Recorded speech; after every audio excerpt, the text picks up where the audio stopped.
Is it time for recess yet? I'm so glad you found time to join us here on the Childcare Director's Chair, where Erica Sacoccio shares her best practices that she's refined through her passion of directing childcare centers over the last 23 years. From parenting interaction, systems to save you time, money, and stress, to profitability. She shares it all from the Childcare Director's Chair. Hey guys, welcome back to another episode of the Childcare Director's Chair. I'm your host, Erica Sacoccio, and I am so glad you took a little bit of time to spend with me today. As a childcare director, I know you're busy and you don't have a whole lot of time, so I just wanted to let you know how much I appreciate you. No matter where you're coming from, I'm in little old Rhode Island, and I see our listeners are all over the country, and I am humbly grateful. So today is the third in this week's series about reviews and marketing tips.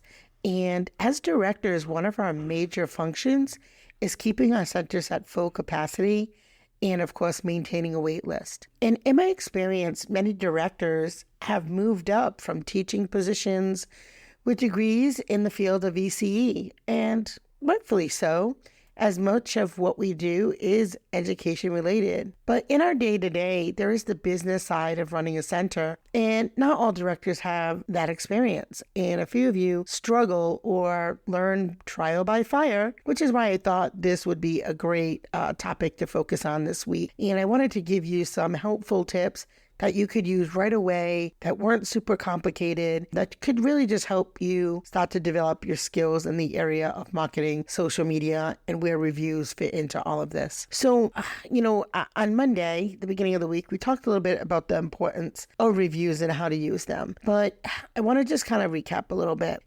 Online reviews have such a significant impact on the success of businesses. And this includes childcare centers. Parents rely heavily on reviews from other parents when they're making decisions about where to send their children for care. And that's why it's so important that you actively monitor and respond to online reviews. You see, it helps build trust and credibility. And it also shows that we value feedback from the customers and that we're committed to providing excellent service. You see, when potential parents see that you take the time to address both the positive and the negative reviews, it builds that trust and credibility in your center. Also, when you're responding to reviews, you can address any concerns or issues that parents have that may have been raised.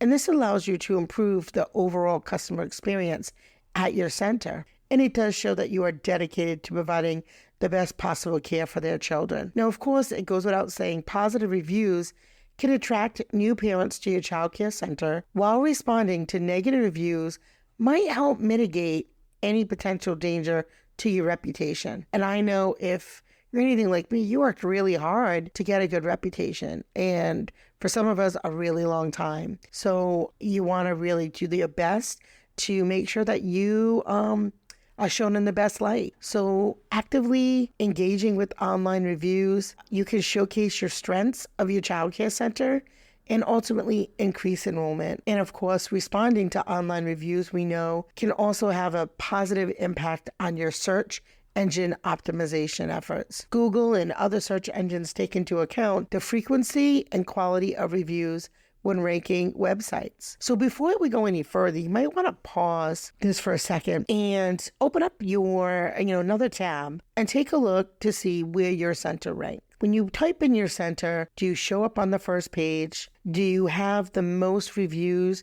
for childcare centers in your area? Or do you see maybe you don't have a lot, but you have good quality? Or you see you have a lot and maybe some are good and some are not so good. So take a minute and take a look at that and see where you are at. Oh, wait. Okay. So now that you're back, what did you find? Hopefully you made a list of some of the areas that you're like, wow, we're really excelling here. And then maybe what can we do better? And maybe you have a lot of 5-star reviews, which I hope you do.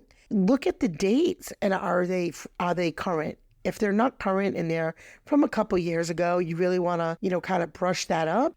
Because I know when I look at reviews, if they're a little dated, I may not give them as much weight, even if there's a 5-star, than others. So I would make you, really think about when someone's looking, they want to know what's going on in your center right now. So just, keeping on top of that. Reviews can have that significant impact on the program's reputation, as I said, and it's important to handle them with care and professionalism. So here are some do's and don'ts to keep in mind when responding to online reviews. Do respond promptly. It's important to address reviews in a timely manner and to show that you value the feedback and that you're committed to improving your childcare program. If somebody writes a negative review and you write nothing back, it almost looks like you validate what they say. Also, if somebody took the time to write you a nice review, you want to show them that you're grateful for the time that they took to share that information with the greater community. So it's important that you respond promptly. And I would say, try to get in the same couple of days. Number 2 is you want to thank the reviewer, expressing gratitude for the review, whether it's positive or negative. And yep, I even mean the negative. It shows that you appreciate the time and effort that the reviewer took to share their thoughts. You do want to apologize when necessary, which is tip number 3. If the reviewer had a negative experience, apologize sincerely and offer to address their concerns. This shows that you do take feedback seriously and that you're willing to make things right. And it's okay if you're not perfect. No center is perfect. We're dealing with human beings. Your teachers are human. The parents are human. The children are human, right? We're human beings. So things are going to happen. It's the way that you take accountability for those actions and the way that you promptly solve problems, which are going to make you look like a superstar. Tip number 4 is do keep responses professional. Maintain a professional tone always in your responses, even if it is a negative review. Avoid getting defensive or engaging in arguments with reviewers. It doesn't make you look good. It almost is more harmful than the review itself. So you always want to thank them again on the negative reviews. Thank you so much for that feedback. We will take that into consideration, or that problem has been addressed and here's how we have done it. We would love for you to come back in, where we can maybe work things out. But you want to be professional, just as you would on the phone, right? Certainly you get phone calls from a parent who, the child lost their lunchbox or their sock or, whatever it is, right? When you talk to them on the phone, certainly I would imagine that you're not going to be confrontational and you're going to listen to their concerns, and then you're going to problem solve together and see what works best for you and the family. So you want to do the same with your online reviews. And tip number 5, do offer solutions.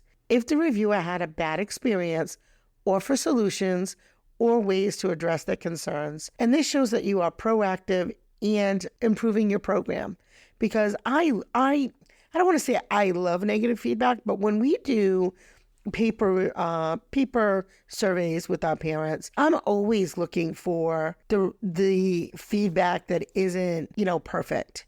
Because that's the whole reason that you ask for the review, is so you can get that honest feedback to make better choices for your business, the children, your teachers, etc. And also when you do ask for reviews, don't forget about your staff and places that people may look, like Glassdoor. So here's an example. I had a parent who came, and she was a very smart, educated woman who was in management. And she said, Erica, I looked online at your reviews from parents and they were great. But what made me call you is I looked at Glassdoor and Indeed, and I wanted to see what the ratings were from your employees.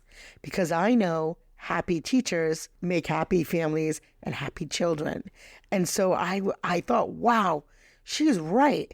And luckily our reviews were great there too. But, even think about outside of the parent reviews and the typical places, where else could people be leaving feedback about your program? So that's something to consider. So let's get to the don'ts. Don't ignore reviews. Ignoring reviews, whether positive or negative, can give the impression that you don't care about feedback and you're really not interested in what people have to say, and your way is the only way, and you don't care about improving your program. So you want to make sure that you don't ignore reviews. Now, tip number 2, although it's hard, especially if you own the school and you pour your life, your heart, and your soul into it, and I know so many of us do, don't respond emotionally. It's important to remain calm and composed when you are responding to reviews. Even if they're negative, responding emotionally can escalate the situation and reflect poorly on the childcare program. Tip number 3 is don't argue with reviewers. Engaging in arguments with reviewers can damage your program's reputation. Instead, focus on addressing their concerns and finding those solutions. Number 4 is don't disclose, and this is hard, I've seen it, don't disclose confidential information. Avoid sharing confidential information about children or families in responses to your reviews. Respect privacy and confidentiality at all times. Now, trust me, I know that's really hard because a lot of times when someone writes the negative review, in my experience, unfortunately, not always, but maybe you let the family go because they didn't pay the bill, or maybe you let the child go because of behavior concerns and you couldn't meet the needs of the child. Or it's a disgruntled employee who you let go because they called out for the 80th time in 3 months. And I know you're probably shaking your head, but you know what I'm talking about. But make sure you do not disclose confidential information. That makes families very, very leery. And last but not least, especially in this tech world of AI, don't use canned responses. Personalize your responses to reviews to show that you generally are interested in the feedback and willing to address concerns on an individual basis. I hate spammy type of responses like, thank you so much for your review. We're so glad you love our program. There's nothing personal about it. So if you can, and you know the name of the person who left the review, use their name. Again, think about how you would talk with somebody over the phone, and hopefully you're making it, personal and welcoming.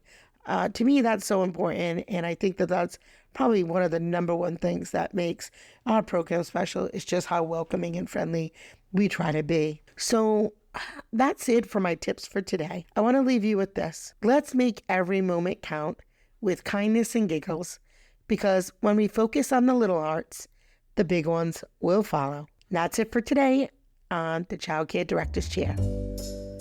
Well, all the cute little kiddos have been picked up and it's time to go home. And that'll do it for another episode of the Childcare Director's Chair. Please leave a review so Erica knows the information is helping you to manage and improve your childcare centers. Remember to subscribe to get the latest episode from Erica's Childcare Director's Chair.